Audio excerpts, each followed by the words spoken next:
Hey everyone, I am Nick and welcome to my set review for the 75414, the Force Burner SnowSpeeder. And now I'm actually pretty excited to get into this set compared to the rest of the August 1st wave. This set actually sparked my eye because, well, the minifigures that are included, one really good minifigure, but not just that, it's going to be my first SnowSpeeder as well, so I am pretty excited to have my first SnowSpeeder on shelf, even though it looks like it's on fire and it doesn't look like it has to do anything with snow at all. But besides that, I am really excited to get into this set. But before we go into the set more, I just want to take a look at the box art, the different minifigures that you get in the set, and the specs, the pieces, and all of that fun stuff. So without further ado, let's go and check it out. Before taking a look at all of the specs that we get in the set, I just want to take time to look at the box art that they give us for this set because, well, I don't like it at all. I feel like it's a very lacklustering box art because it just doesn't make this set pop out like it should be. The only thing I really like about the box art here is having the two flames in the back of the SnowSpeeder, the little flame for the speeder, and then the dust trail for the speeder and stap. Besides that, the box art itself is very lacklustering. There's nothing really going on. They're on a grass dirt field with the ocean in the background. I feel like Lego could have done a little bit more, like put a little bit more buildings in the background to make this set kind of pop out and use different colors. Besides that, it's very lacklustering and nothing's really going for it. If you take a look at the back of the box though, it's a different story back there. I mean, I like it a lot more because it looks like they're in an arena with the SnowSpeeder parked, and then you have obviously the different play features on the top right corner there, and them fighting Solitus. Besides that, it's kind of lacklustering as well. I mean, it's cool that they're in an arena, but I feel like they could have just done a little bit more to make it actually pop out. But besides that, let's take a look at all of the specs and details that they show us. The first thing that I do want to point out is that this set is from Rebuild of the Galaxy. So that's why we do have this mashup of a build being a SnowSpeeder on fire. I mean, it's ironic having a SnowSpeeder on fire. That is pretty cool and I dig it a lot. I think it's a cool little concept and it wouldn't be possible without Rebuild the Galaxy. So just a thank you for that show being a big idea for the set to come to life. But besides that, the piece count for this set is 349 pieces and you get a total of 3 minifigures. And one more thing I do want to point out is the price for this set being $55 USD and $65 Canadian. And well, that is kind of pricey for a 349 piece set. I could see where people are coming from that this set is overpriced. I mean, this whole August 1st wave is overpriced, and yeah, that's a problem with this set. I do not see this set being $65 or $55 at all. I could see it being like 30 bucks and that's it. But besides that, let's hop more into the set and the unboxing experience. And now time for the unboxing experience for the Force Burner SnowSpeeder. And now let's not waste any more time and let's hop right into the experience. So right here, if you turn the box around, right here on the side here, Lego wants you to use their thumb taps. But when I ever use them, I find that they don't work at all. And I find using like a pair of scissors, a knife, or a razor blade and cutting around the box is so much better and easier, and it will actually make the box actually safe. And then you could open the box up and then dump all of the pieces onto the table. After dumping all of the bags onto the table here, we are greeted with 4 numbered bags, 1 manual, 1 sticker sheet, and 1 loose piece inside of the box that came in this paper bag, being the windshield piece.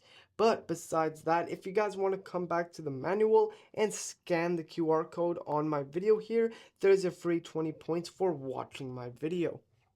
After putting all of the pieces together, we are greeted with the Force Burner SnowSpeeder.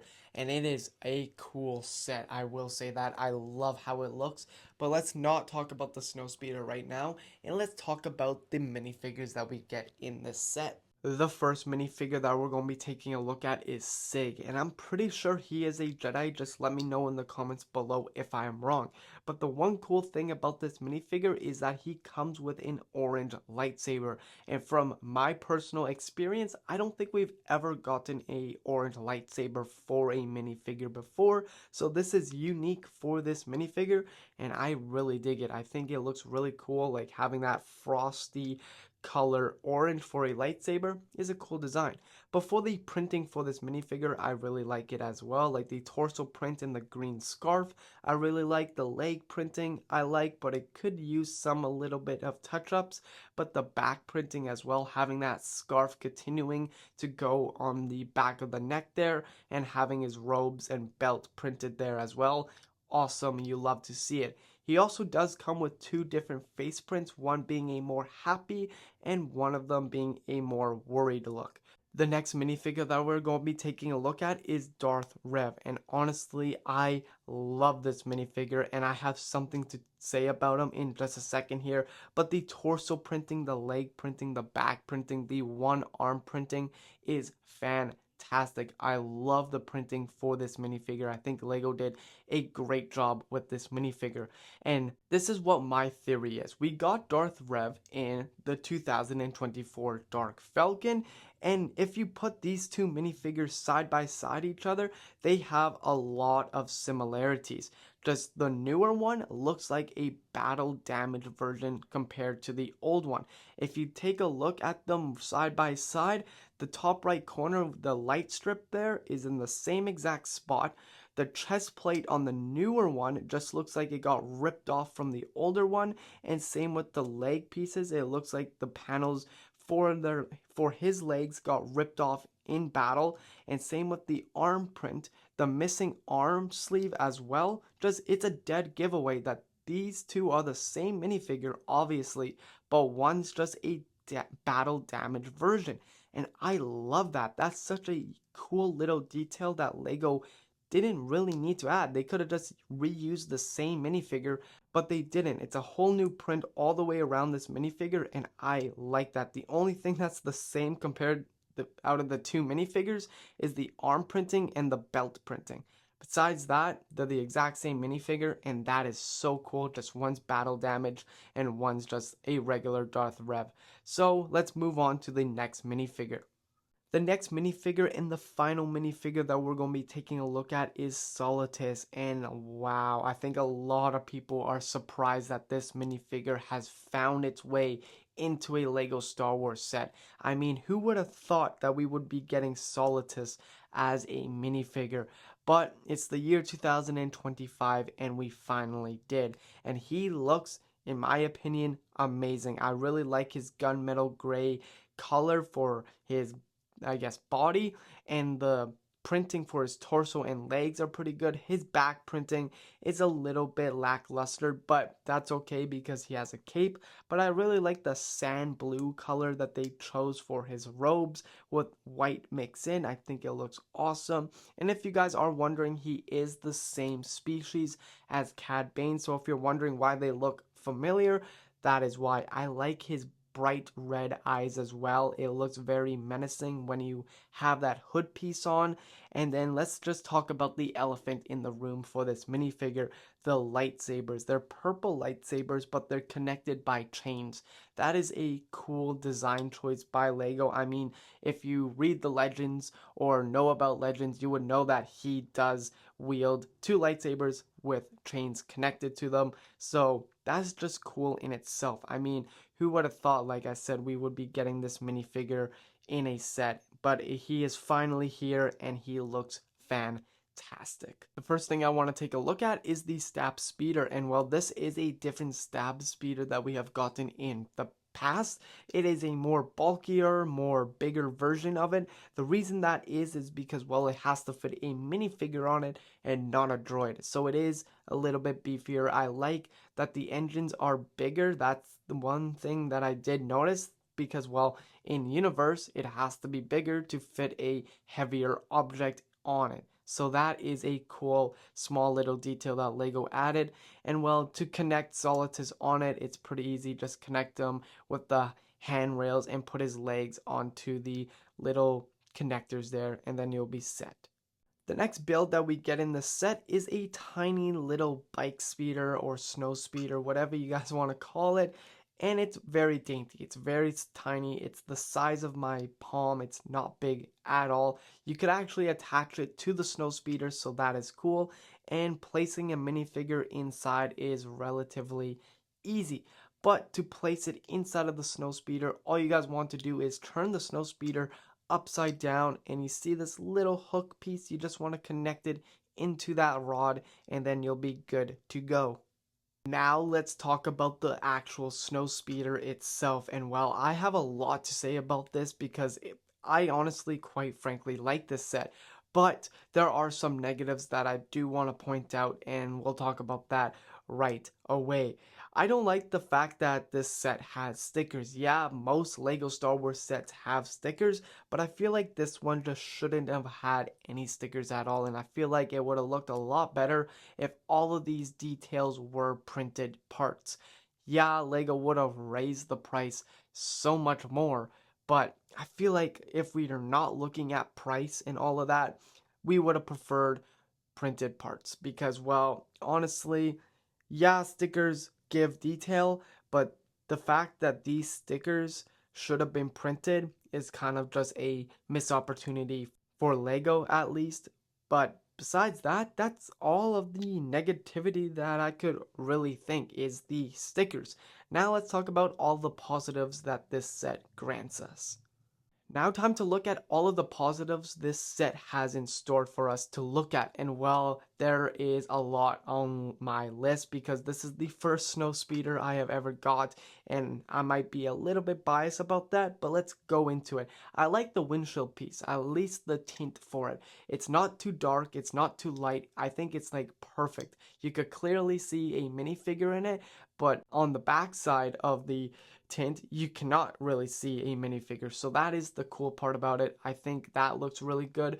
And not just that, I like how satisfying it is to move up and down because it doesn't get caught on anything. It's not hard to pull it up, like it doesn't have any tension on it. So that's pretty cool. I like that. It snaps together pretty easily when you lower it, and that's a good thing. You don't want a loose windshield piece when you're flying this set around your room.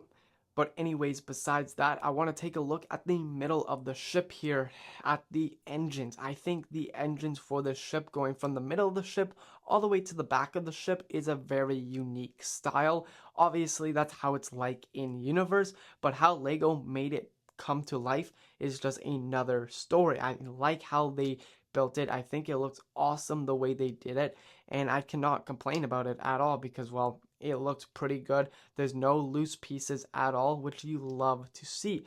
But moving to the front of the ship where the blasters are, I like how they look. Don't get me wrong, but I just wish that they were a little bit longer and not just ended right at the tip of the wings. I feel like they should just be a little bit like an inch or two out more, but this is a playset. It's not a UCS scale, so I'm not really complaining about that. It's just I wish that they would have been longer and it would have looked a lot nicer.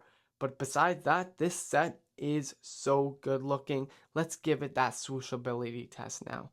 And now time for the swooshability test for the Force Burner SnowSpeeder. And let's not waste any more time and let's get into it. If you guys don't know what a swooshability test is, well, what I like to do with my Lego Star Wars ships or speeders is I like to fly them around the room to see if they'll break or lose a piece or anything like that. Because I know if I was a kid, I would love to fly this speeder around my room because, well, it's on fire. It has to go fast around the room. So let's give it that annual swooshability test in 3, 2, 1, let's go. And the only thing that I'm really worried about is the little speeder that's connected to the actual snow speeder. Besides that, it looks like it is keeping up. I mean, I am really like shaking this set around the room, and just like a shake test as well, it's very connected into it. So this is very sturdy. You don't have to worry about it flying off when you go and fly the ship around your room, which you love to see. You love sets that are like this, that are so sturdy and so nicely built that they won't break when you're actually playing with them. So yeah, for switchability scale, 10 out of 10. But anyways, guys, that will be my review for the 75414, the Force Burner SnowSpeeder. If you guys enjoyed this review as much as I enjoyed making this review for you guys, if you guys can, please like the video and comment on what you like about this set the most. But anyways, guys, if you want to see more videos like this, just hit one of the end card screens coming up. But before I leave, I do want to rate this set. What will I rate it out of 10 for a kid's point of view? Well, I'll rate it 10 out of 10. You get a solid SnowSpeeder and you get amazing minifigures as well. And for a display point of view, what will I rate it? I will rate it probably a 7.5 out of 10. There's obviously some things that could be fixed with the SnowSpeeder, but besides that, you get amazing minifigures as well and a ironic SnowSpeeder. I mean, it's a SnowSpeeder on fire. I don't know how many times I gotta say that, but it's just so cool to me. But anyways, guys, if you like this video, just please like the video, comment on it, and subscribe to the channel for more videos like this. But anyways, guys, I'll see you later. Peace out.